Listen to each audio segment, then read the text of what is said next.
experts tell their story, capture the right audience, and deliver results. More at wearewingard.com. North Florida TPO, proud sponsor of WJCT's First Coast Connect, bringing to the community innovation in transportation planning, commuter services, clean fuels, and intelligent transportation systems. More at northfloridatpo.com. Baptist Health is a proud supporter of First Coast Connect. Baptist Health, committed to building a healthier community for all of us. More info at 202-4YOU or baptistjax.com. This is WJCT News 89.9 Jacksonville. Up next, national and local news from NPR and the WJCT News team.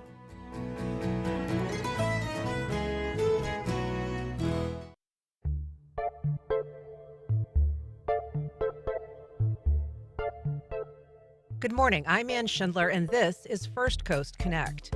Today, a fiery debate between Donald Trump and Kamala Harris. We get some forensic political analysis about key moments and takeaways for the election. Then, the new executive director of the ACLU of Florida takes the helm at a moment of growing tension over civil liberties in the state. And from The Wedding Singer to Young Frankenstein, we roll back the curtain on this fall's upcoming theater performances. Plus, school choirs and community members lift their voices for peace on the anniversary of 9/11. Join the conversation. You can reach us on air at 904-549-2937. You can also email questions or comments to firstcoastconnect@wjct.org or reach out on social media. It's all ahead this hour after the day's news. Live from NPR News in Washington, I'm Corva Coleman. Consumer prices in August were up 2.5% on an annual basis, according to the Labor Department. That's their smallest annual increase reported since early 2021.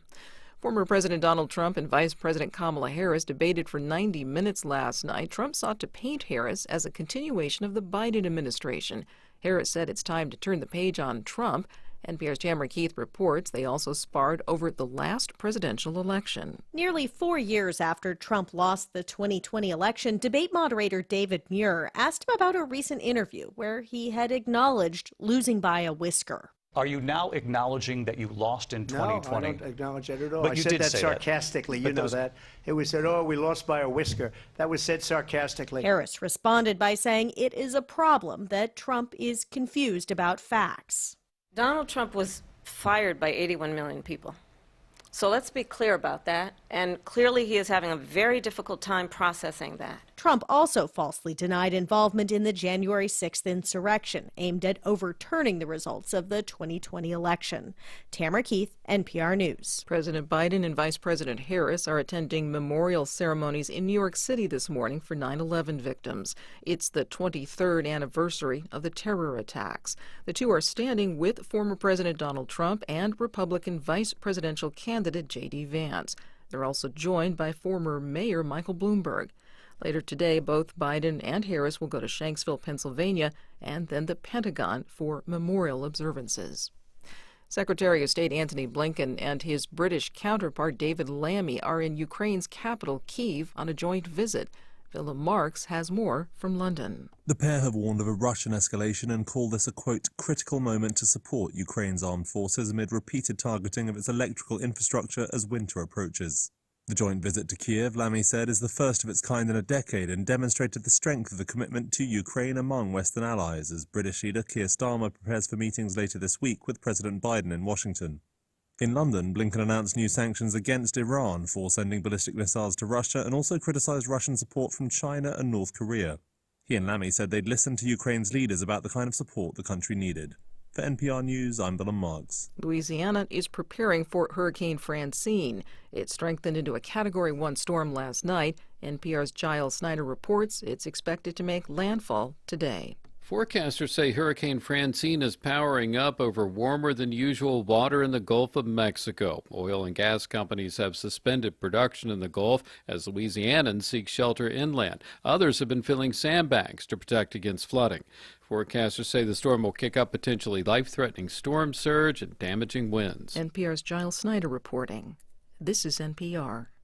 9 minutes, or 4 minutes rather, after 9 o'clock. This is WJCT News 89.9 in Jacksonville.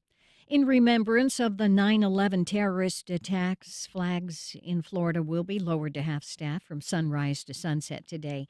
Governor Ron DeSantis made the order yesterday in honor of the 3,000 people killed during the attacks on the World Trade Center and the Pentagon.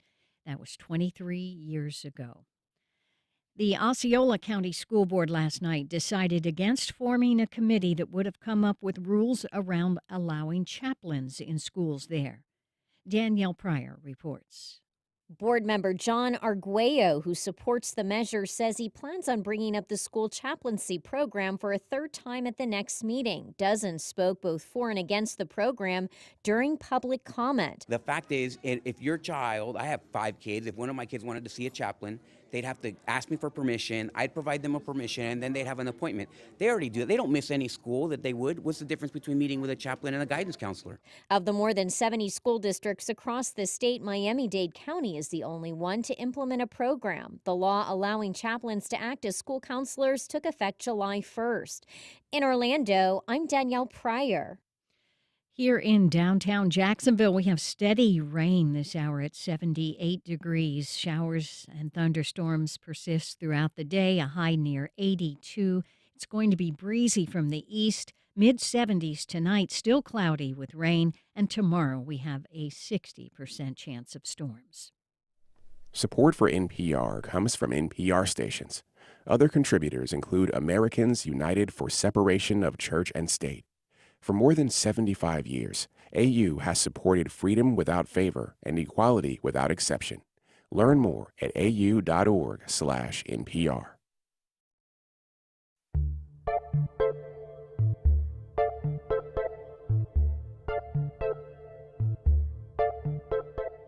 Support for First Coast Connect is provided in part by Baptist Health and North Florida TPO.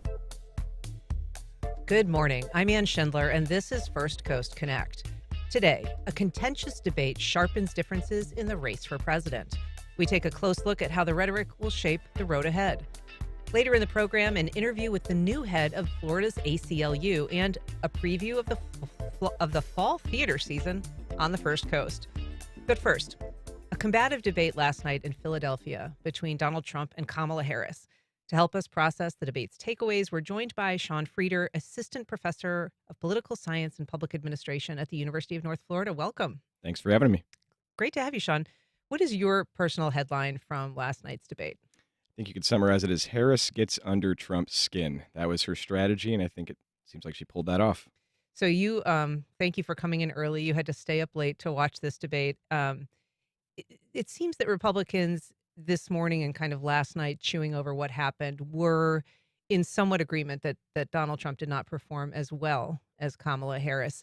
What points did he score? Where did he succeed in that hour and a half debate? When he was able to stay on message discipline, he was able to probably score some points against her. If you look at where independents have been and swing voters who aren't decided on yet how they're going to vote in the election, they've been saying things like they're not sure if Harris has the policy chops and has her own plans enough developed to get their vote. He was able to point out some flip-flops. He was able to talk about, try and tie her record to Biden's record. And, they are working closely together. So he really clearly wants to be running against Biden rather than her. That came up multiple times in the debate. When he was able to stay on message, it's clear that that's how he was prompted by his debate team preparing him. Stay on message about policy. She was able to frequently knock him off that message, though. What kind of missed opportunities did you see in terms of messaging that he could have brought more effectively? Likely things that his team had been trying to get him to focus on. Really nailing her to policy. She was able to, I think, seem like someone who's talking about policy well. You could listen to her policies, you could agree or disagree with the policies, but if you came in worried that she was not a serious person with some ideas, she did present them. Now, of course, in a debate, you're not going to be able to present very strong ideas or very complex ideas because you have very limited time to talk. So, he could have tried to make hay of that. He could have tried to poke holes and she's not offering enough details. And he does do that somewhat throughout the debate. But he gets sidetracked a lot. And part of it is that he spends most of his time when he talks about issues on immigration. This is something that actually sometimes helped him, a lot of the time hurt him. I think he was strongest when he was talking about the economy, and she kept veering him off of that. And when you say it hurt him, at what point did you see that hurt him? I think you could see it sometimes on his face, and I think that this is something important to understand for the debate audience is, if you're undecided especially, policy details are very complicated. There's a lot of things flying around. It's super hard to keep track of who's saying what. It's hard to evaluate those plans. So that means that people watching often default to things like body language. And you saw very clear body language differences between Trump and Harris.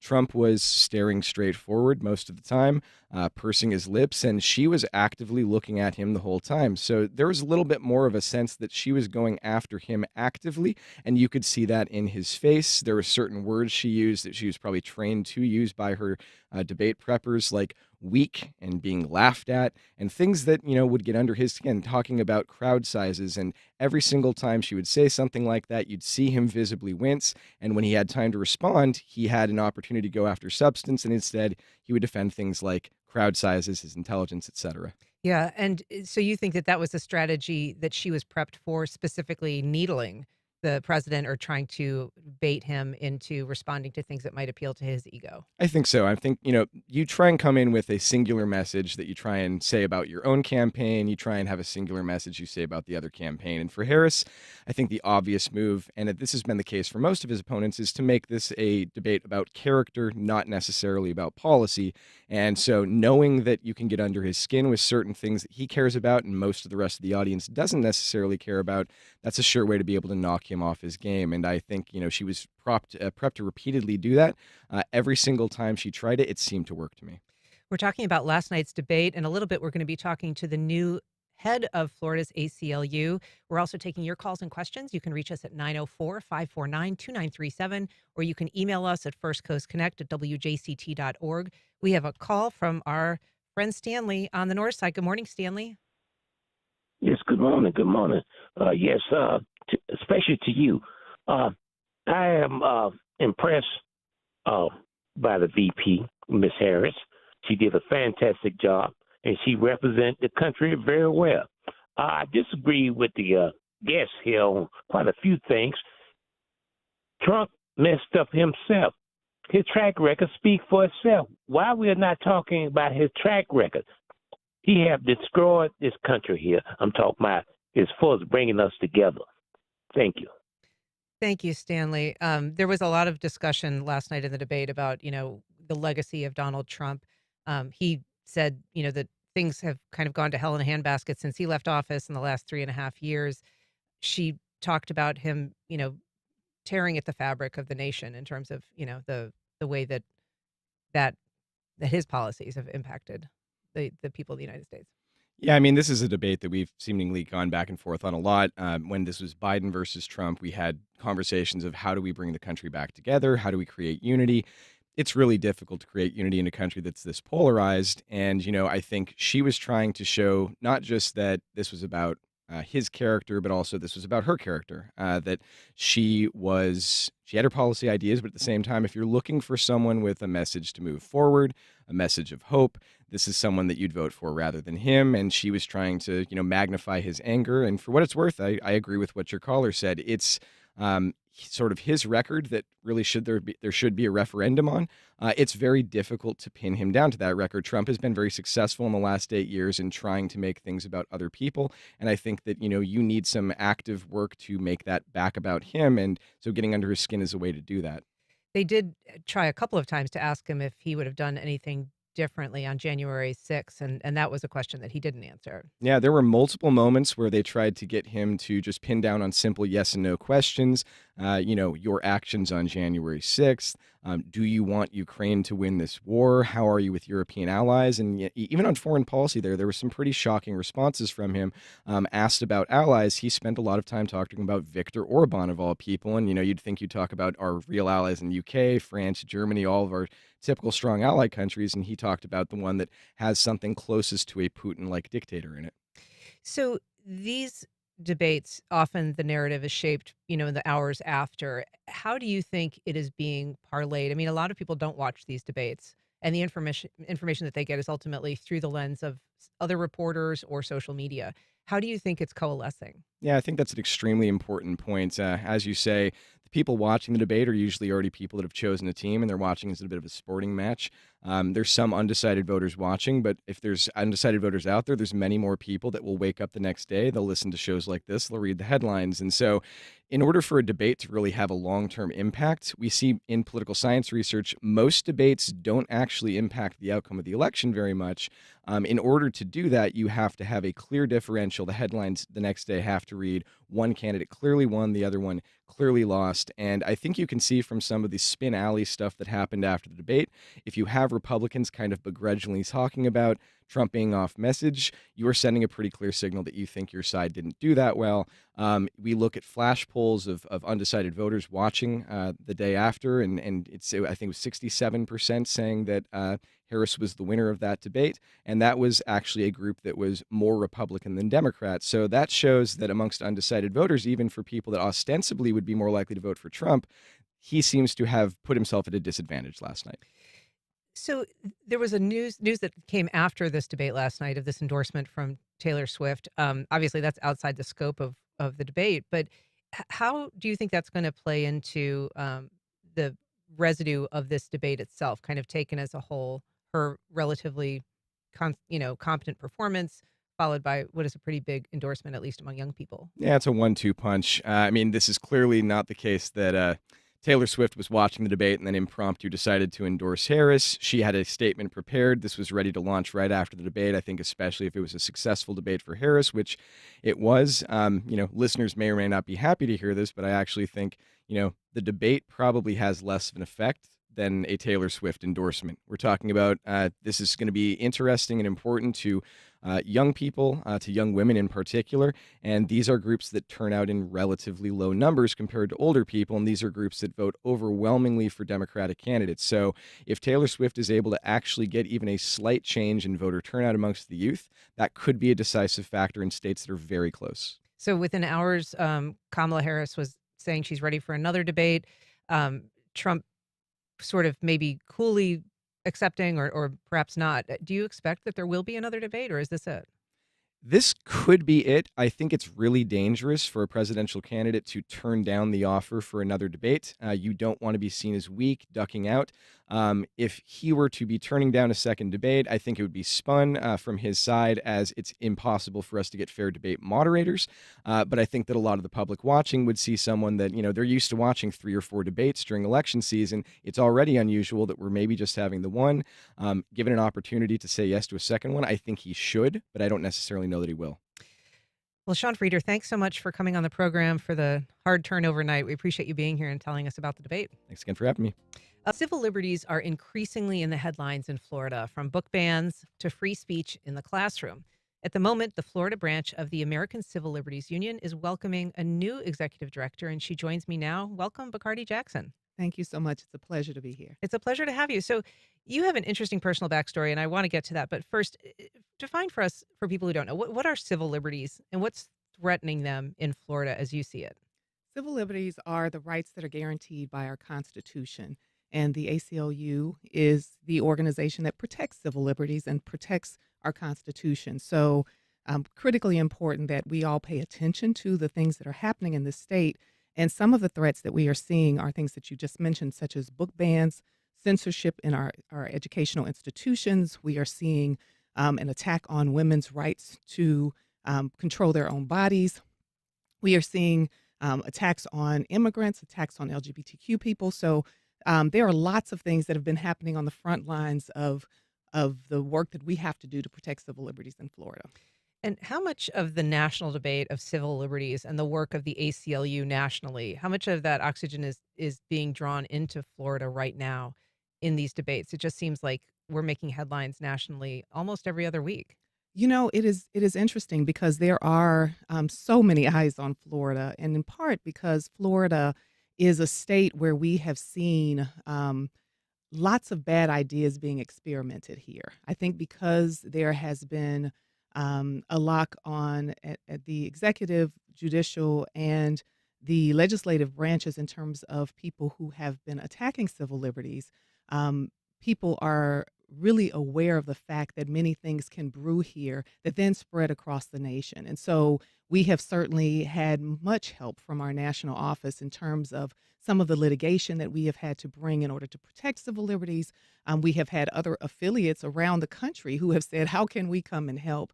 And in fact, we're having some of those conversations right now as it relates to the work that's happening on reproductive justice and freedom. And you, of course, are a former attorney. I would guess that some of the legal battles that you're fighting here become templates when those same challenges are emerging in other states. Absolutely. Yes, we certainly are able to share out with others, especially when you're talking about federal laws that are being violated and rights that are being attacked across the spectrum. I want to ask you about a specific issue that's been emerging just in the last couple of days in terms of a state agency that's created a website page related to Amendment 4. That's the abortion amendment that would legalize abortion up to viability in the state. It's the Agency for Healthcare Administration. It's essentially kind of a health department at the state level, and they have weighed in on Amendment 4. The webpage is titled Florida is Protecting Life, and it says, Florida is protecting life. Don't let the fearmongers lie to you. Florida law protects women, and Amendment 4 threatens women's safety. And there's been some concerns about the state using a state platform to effectively weigh in on this amendment. What's your take on that? You know, this is one of the most disturbing things I have seen that our government has recently done. Our government is a body that exists for the people, by the people. It's supposed to serve the people. It is not supposed to be a political partisan entity that puts its thumb on the scale of political debates and discussions. Certainly there is a debate. Reasonable minds can disagree about what people, what the right policy decision may be, but that's a political debate. That's a political debate that's happening right now. And there are ways for that political process to happen that's fair, which is if you have a position, you can raise money for that position, you can garner support for it, and you go to the ballot box. And the people of Florida, this is a citizen-led initiative, Amendment 4, to put on the ballot the question of whether or not pregnant people should have the ability to have access to abortions. Right now, we have a near total ban that has very limited, if any, real exceptions for even rape, incest, or the health and life of a woman. And so we are, working behind a coalition that has brought this citizen-led initiative. And the government's role is not to come in and put its finger on the scale for that. The government's role is to, especially a health agency, is to weigh on health-related issues that affect all people and not talk about political issues. And so when you have this kind of interference, it is deeply, deeply disturbing because taxpayer money is being used to fund that. This is the agency that regulates abortion clinics in the state of Florida. Is it legal to use a taxpayer-funded site with for political messaging? There is a statute that prohibits the use of state resources for political messaging. This is not supposed to happen. You're not supposed to be able to use taxpayer dollars for campaigning. And that is exactly what this website represents. And that's a problem. If you're just joining us, we're talking to Bacardi Jackson. She is the new executive director of the ACLU of Florida, and we are taking your calls and questions. You can reach us at 904-549-2937 on air, or you can email comments or questions to firstcoastconnect@wjct.org. I want to ask you on a different matter, but sort of related. It's also an Amendment 4 issue. Recently, some state law enforcement officials have been going to the homes of people who've signed a petition supporting getting Amendment 4 on the ballot. Is the ACLU involved in that issue at all? Yes, we have been getting reports from people who have been involved in collecting signatures or people who have signed a petition. And we were very much involved in the campaign to collect signatures and to get the amendment on the ballot. We are one of the members of the Floridians Protecting Freedom Coalition that has brought this amendment to the ballot. And so you can imagine the incredible, just the shock of hearing that people who have exercised their constitutional right to participate in our government by signing a petition are being faced with officers showing up at their doorstep. This is the kind of intimidation tactic you would expect to see in an authoritarian regime, not in America, not in a democracy, not in a place where our most valued freedoms include the ability to speak truth to power, the ability to speak it without reprisal from our government. And so I am still in shock that this has been happening, and it is something that is absolutely unacceptable, and we are exploring options right now. And our understanding, though, is that the state is saying they're looking at signatures that were maybe invalid or fraudulent somehow, that they're looking into whether they were faked signatures. Let me tell you, when the ballot collection happened, the organization not only met the requirements of getting the requisite number of signatures, but got 100,000 more than they needed to get. These signatures were already validated by the supervisors of elections. We paid for that process to make sure it was happening. The kinds of protections that were put in place throughout the whole process to make sure all of those signatures were valid has been robust. And to now see a couple of months before the election, almost a year after people signed these petitions, for the government to come in and use its weight of authority, its fear tactics to try to intimidate people is not only offensive to this particular issue and for the people who've worked so hard to make sure people can weigh in on this issue, it's offensive to anybody who loves democracy. We've got an email from Ross. He says, where does the Florida ACLU stand on laws restricting hate speech? Has the organization that out of principle sued to protect the free speech rights of a Klansman lost its way? He's wanting to know, would the ACLU still side with Brandenburg, that's the Klan case, if it occurred today? You know, there's a lot of discussion that has happened internally in the ACLU, and it's an organization that is constantly evolving. We certainly are not a one party or partisan organization. We're not an organization that just represents the people who are easy to represent.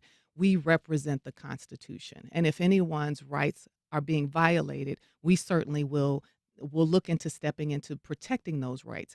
Obviously, there are places where you have to weigh, does someone else's rights hurt someone else? And I think we are now having really nuanced conversations about that. And where you might see one right also cause harm, there is certainly a stepping back to weigh and carefully consider, is that something we need to step into? But on the other hand, we will step in. We just recently represented the NRA, who we vehemently disagree with. We are often on the other side of the NRA, but we represented them in a case in New York where we saw a government agent using the power of the government to stop them from having the kinds of things that they should be able to have access to, like financial resources. And so we understand that any time you see government invasion into people's rights, that can be turned at any moment on any of us. And so you have to have a body that is principled, that will protect those rights no matter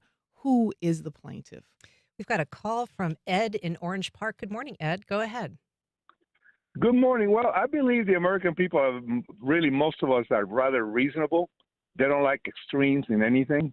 You have in the abortion situation, you have two extremes. You have the extreme on the pro-life, let's say, who have the one no abortion for any circumstances at all, except for perhaps the life of the mother, and that's about the only exception. That's the super extreme pro-life.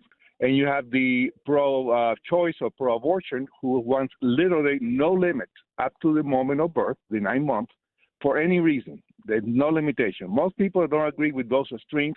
The question is, can you name any Republican in elected office who is for the super extreme version I just gave of the pro-life? And can you name any Democrat, including Harris or any of the politicians who are in the Democrat Party, who have any qualms about limiting abortions or the choice all the way to the end of term? I think the extremist seems to be more on the Democrat. And most people, I think, are more reasonable than that. You know, Thanks, Ed. Oh, thank you. Again, you know, we don't represent any parties, and we aren't standing with any political parties. But I can tell you that there is certainly a movement in this country where people have been and stood for the proposition of eliminating abortion access altogether. We have certainly seen that being pushed out as a clear agenda item.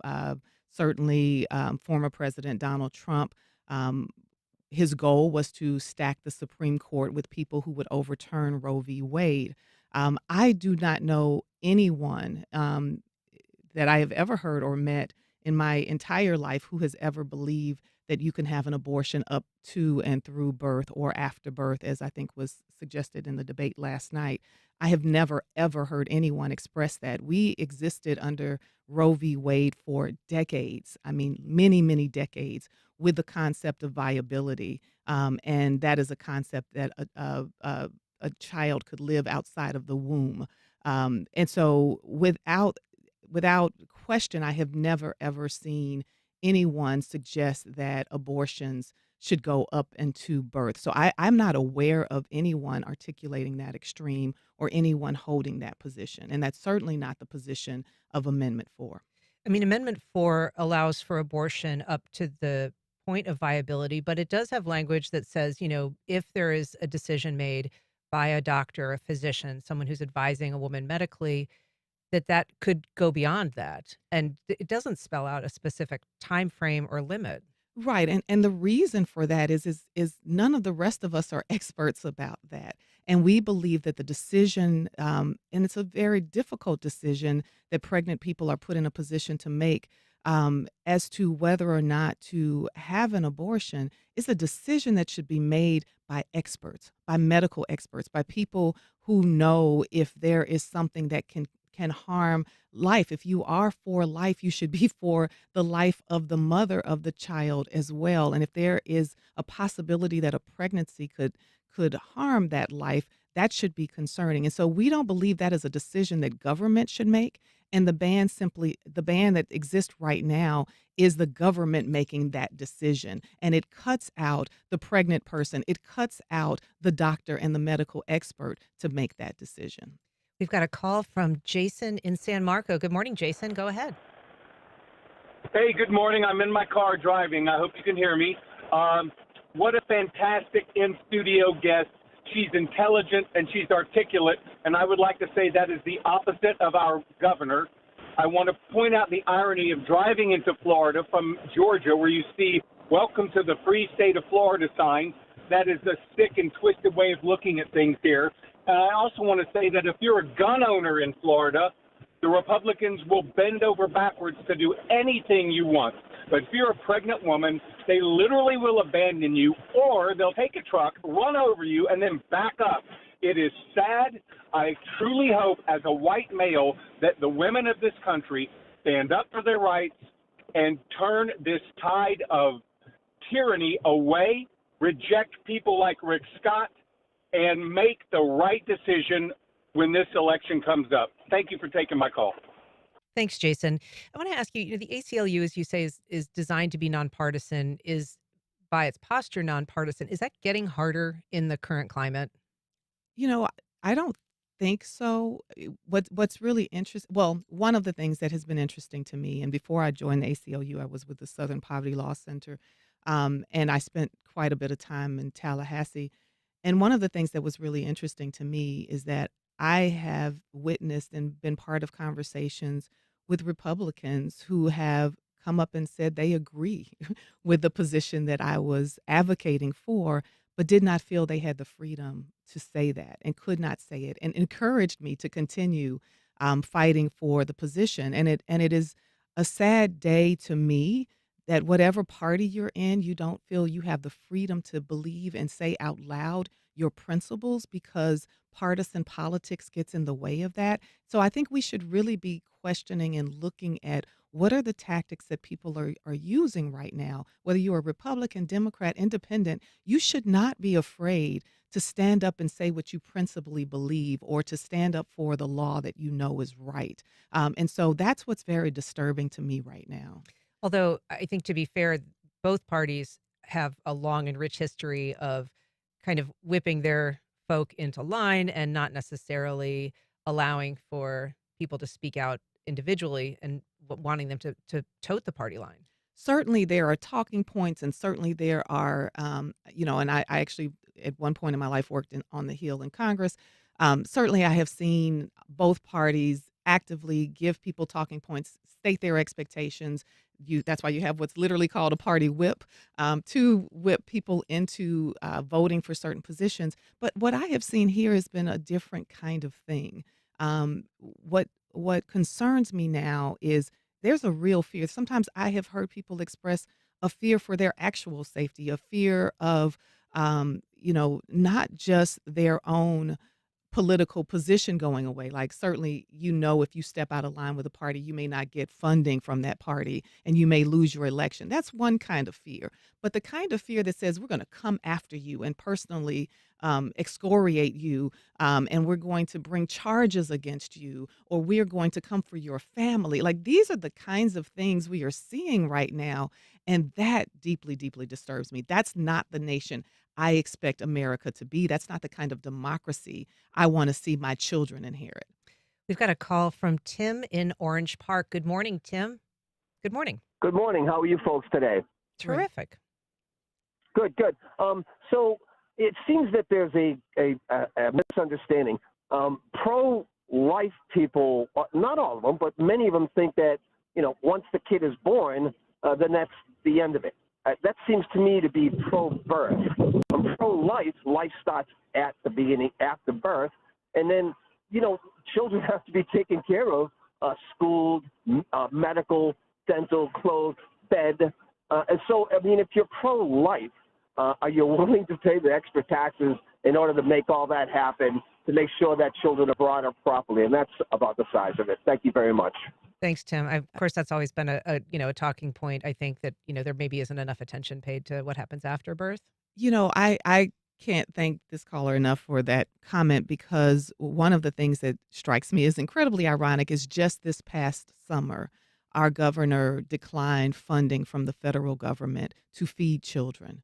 I can't even imagine what could go through someone's head to say— You're talking the summer lunch program. The summer lunch program, to say we will not take this funding in order to feed children who are here, whose lives do matter. We are also in a state where we have removed the ability of having a unanimous jury verdict to decide whether people should be put to death. So yes, when you are talking about the value of life, my hope is that people will be consistent about that, and that if you truly do value that, we value it when it is here in all of its forms, in all of the ways and representations that it show up, no matter, partisan, no matter what your gender, your identity, your race, your economic status, all of the lives that are here are very, very valuable. I just briefly want to ask you about something that came up out of the debate last night. The New York Times called it, quote, the wildest sounding attack line that was basically true. And what they were talking about was when Mr. Trump was quoting Kamala Harris, saying that she wants to do transgender operations on illegal aliens that are in prison. That's actually in response to a 2019 questionnaire from the ACLU to Kamala Harris, in which they asked whether she would support medical treatment for detained migrants who were receiving gender-affirming care. And she said yes. And so that's actually kind of thrust your organization a little bit into the headlines almost overnight. What can you tell us about that? That precedes my time, so I'm not super versed in it, but I can say that I have been involved in matters looking at the kinds of medical care we provide to people who are incarcerated and detained. And again, these are decisions that should be made by medical professionals. If someone determines that it is a medical necessity for someone who is suffering gender dysphoria to have medical treatment for that, that I trust the medical provider. I don't trust the government to make that decision. It's not a decision that should be based on somebody's religious beliefs or somebody's political leanings. It is a decision that is a serious decision that should be made in concert with a medical provider. And I trust that. And so I think just by virtue of people being incarcerated or detained does not mean that they should have access to necessary medical treatment cut off.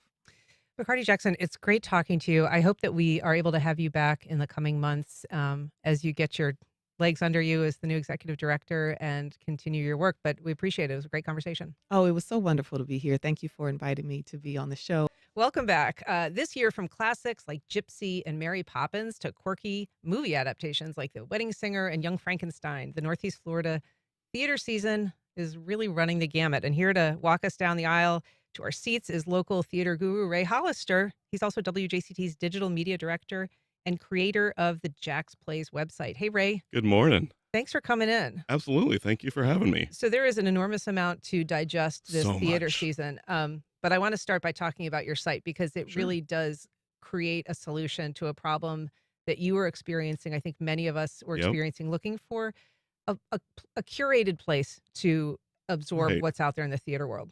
Yeah, it all started because me and my wife were trying to go see a theater show, and we spent like an hour and a half searching through like 6 or 7 different websites. And by the time we found one we wanted to go see, it had already started. So it was like, oh, well, great. Now we can't go see anything. That sucks.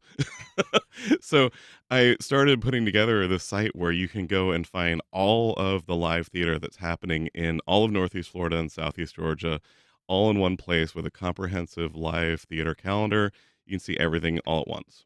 It's sort of the model that we do here with the JME, the Jax Music Experience, which is designed to be that same resource for people who are looking for Exactly. a concert and really thoroughgoing. You have a background in theater yourself. You I were do. a Douglas Anderson vocal arts. I was a vocalist, yep. I did a few shows while I was there, and I did a couple of shows afterwards as well. But actually, it really was fueled by my being a fan and wanting to see shows and just needing a place where I could go to find all of them. And so JaxPlays does listings in the sense that it tells you what's coming, Yep. but it breaks down, summaries of the plays or the musical shows, the Cast lists. It's kind of like IMDb, if you're familiar with IMDb for movies and television. It's kind of like that for local theater. So you can see, oh, this person's been in this other show that I've seen, and you can see their whole, over. yeah, their experience and what shows that they've done. Yeah, and you also do reviews then once the shows have. I did. I started doing them last year, and they've been very popular. Folks love. I feel it's who am I to be doing reviews and criticizing theater, but people really love my feedback on the shows, so they've been very popular. And so you're deep into the theater scene. Is it difficult to, do you feel like you have to be nice when you're doing these reviews? So when I first started doing it, I asked my friends. I was like, look, what do you want? Do you want just soft soap, or do you want real honest feedback? And my friend DeWitt Cooper said, rip us apart. and I took that to heart, and I said, okay, I'm gonna be honest. So sometimes I can't say it on the radio, but I'm a jerk. Sometimes I'm like, hey, look, this wasn't good. Like, this was bad, whether it's the acting or the technical production side of it, or even sometimes the direction. I give real honest feedback. I will say I am blessed to live in a town that has incredible talent, and it makes my job easy. So I can be nice because it's phenomenal. So many of our shows, I can only think of one show in the past year that I was like, oh, that was horrible. Everything else is great. I won't ask you to name names.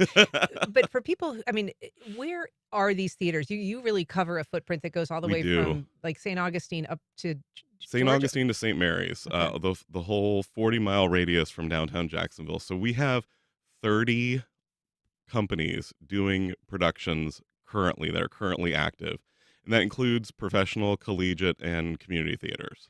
And so you're talking about performances that vary as widely as like the FSCJ Broadway series to Players by the Sea to the Limelight. To companies that have literally only done like 3 shows. They just got started. They're brand new. There's been a renaissance of theater in Jacksonville since the pandemic.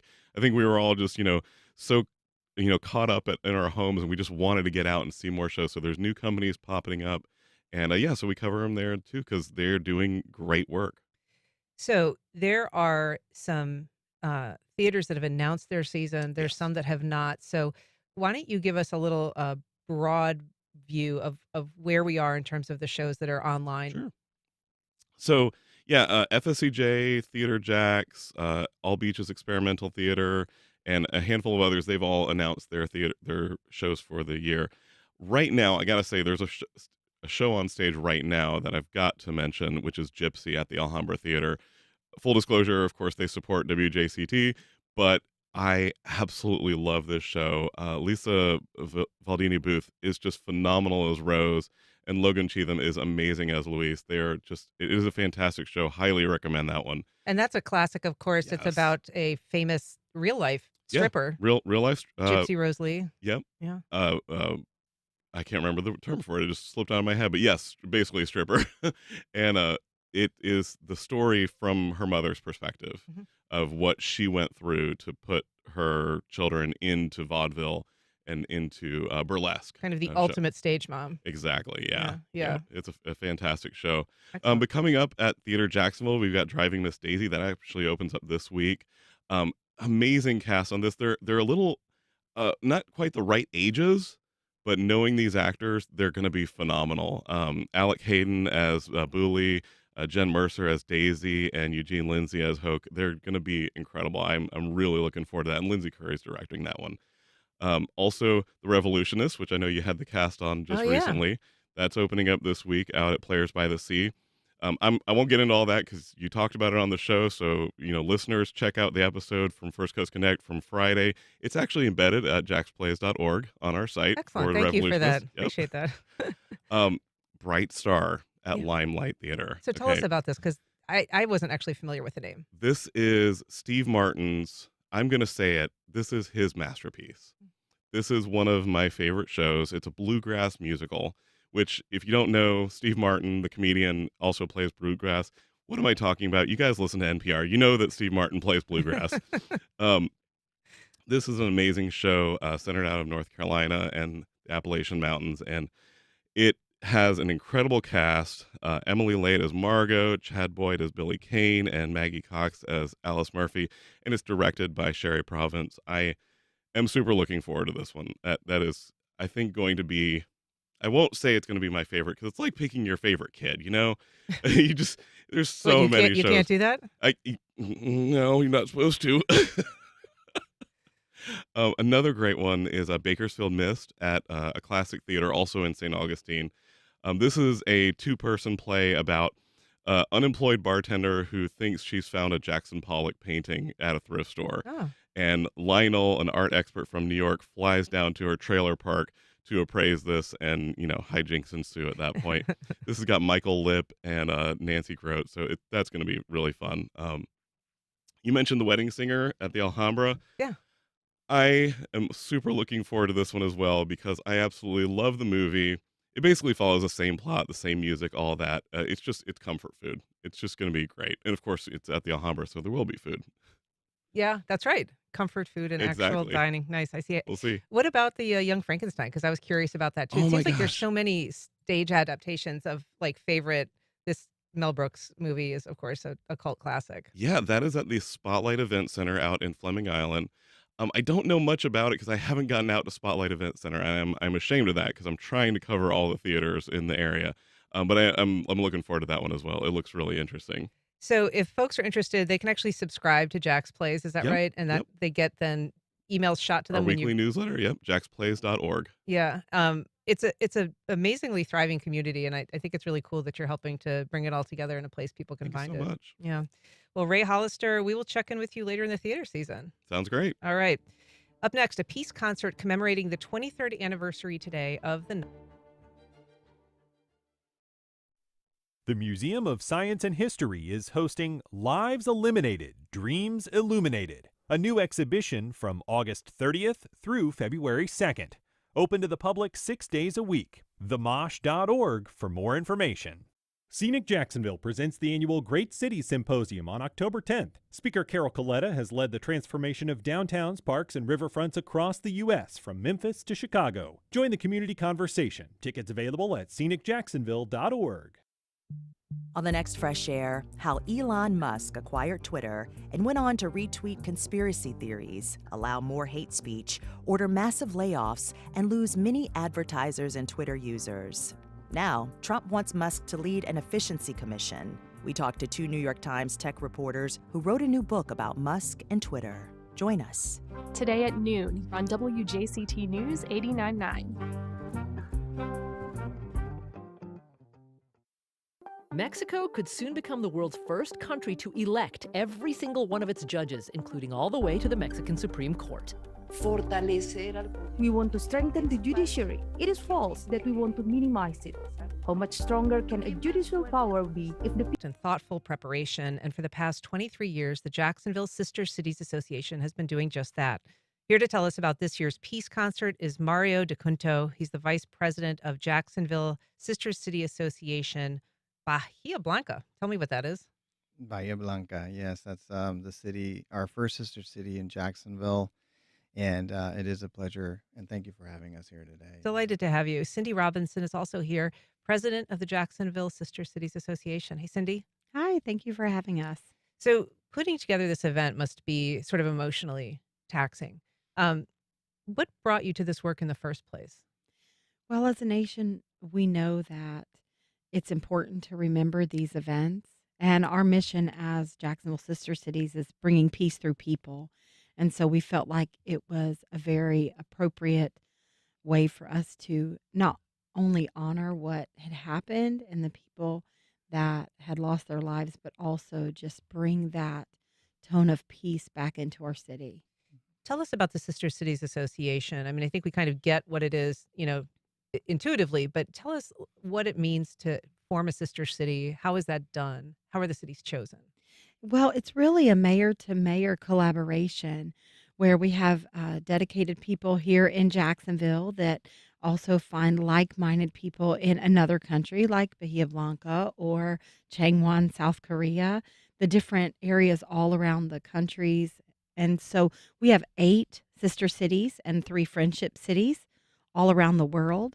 And the mission is through economic development, community partnerships, and collaborations to connect these different countries. And Mario, what is the value of a relationship, a sister city relationship? Well, I believe that having relationships with the citizens of the country can allow people to have a wider view of what our international relations could bring. And sometimes they get caught up on what they hear on the news of it. But when you actually travel to a country and you really get to learn about the culture and you make friends and you see what really the people are made of, and then that breaks down those barriers. And I think that's what Eisenhower had in mind when he created the Peace Through People. So this dates back to the Eisenhower administration, the Sister Yes. Cities program. That's interesting. And so what does it deliver, specifically, if somebody is a member of a Sister Cities Association? How do they connect with other people? What sort of travel is facilitated? Yes, we do travel to the cities. We have our partnerships with, for example, our Bahia Blanca Sister Cities organization right now is getting a group of students together from Bahia Blanca, Argentina, getting ready to come and travel here in February. And it's those relationships that we're going to grow here with students at Fletcher High School. And those children were going to become friends. And we have a legacy of friendships that have gone on through the years. In fact, one of those students became a teacher, and she is now going to be our liaison. And she still has relationships with her friends in Argentina, and they still create those bonds. And just having the mayor-to-mayor conversations, because we have new mayors. We've had new mayors since 1967, when we started. And so now Donna Deegan is just really raising the flag on Sister Cities and really providing a lot of support for us to continue these relationships and get to know the new mayor in Bahia Blanca, who was recently elected. And so is it kind of like how we think of an exchange student program? Is that an element of it? Yeah, that's part of it, because children do have a better way of seeing things and than some adults, and we want to create those relationships young. And it's more of a cultural exchange because it's only 2 to 3 weeks. The ones that we do through Sister Cities. There are, other exchanges where people go for a year. But these specific ones are cultural exchanges because we can't do student exchanges because that's a whole other rigmarole that's involved with that. But we do the cultural ones, yeah. And so 9/11 was a moment in time when there really was a upswell of international support and grieving and for the United States and kind of what occurred. Is the Sister Cities Association able to kind of capture some of that spirit of goodwill? It seems like perhaps that fell away a little bit, in the years since. Is it something that the Sister Cities Association tries to rekindle a little bit in this annual celebration or annual holiday commemoration? Yes, this is something that we take very seriously to bring peace through people. That's our mission. And so through our exchanges, through our cultural events, this is a free community event designed to have people come and just reflect and remember that we're more similar than we are different as a people. And this is held at the Ritz Theatre and La Villa Museum. It's tonight. Correct. And it begins, I think you said the doors open at 5:30. Mm-hmm. So there's a concert element. Who performs? What is the performance like? Well, it's a real combination of different community members. And we have Salt Marsh Dance. They're doing this beautiful Reflections of 9/11 piece. We have Fire Chief Powers coming to be our special speaker. And we He's have the chief of the Jacksonville Fire Rescue Department, correct. for people who don't know. Yeah. Yeah, correct. And so he's coming to give our special remarks. We have La Villa Creative Writers doing a dramatic writing piece that is original for them. And so we have just a different group. All right. Well, the event starts at 6:30, but doors open at 5:30 at the Ritz Theatre and La Villa Museum. Thank you both so much for being here. Thank you. Thank you for having us. And that's our program. We encourage your feedback and suggestions. You can send either to First Coast Connect at WJCT.org. Join us tomorrow when our election coverage continues with House District 5 congressional candidate Jay McGovern. I'm Ann Schindler. Support for First Coast Connect is provided in part by Baptist Health and North Florida TPO. Baptist Health is a proud supporter of First Coast Connect. Baptist Health, committed to building a healthier community for all of us. More info at 202-4YOU or BaptistJax.com. North Florida TPO, proud sponsor of WJCT's First Coast Connect, bringing to the community innovation in transportation planning, commuter services, clean fuels, and intelligent transportation systems. More at northfloridatpo.com. Congaree & Penn,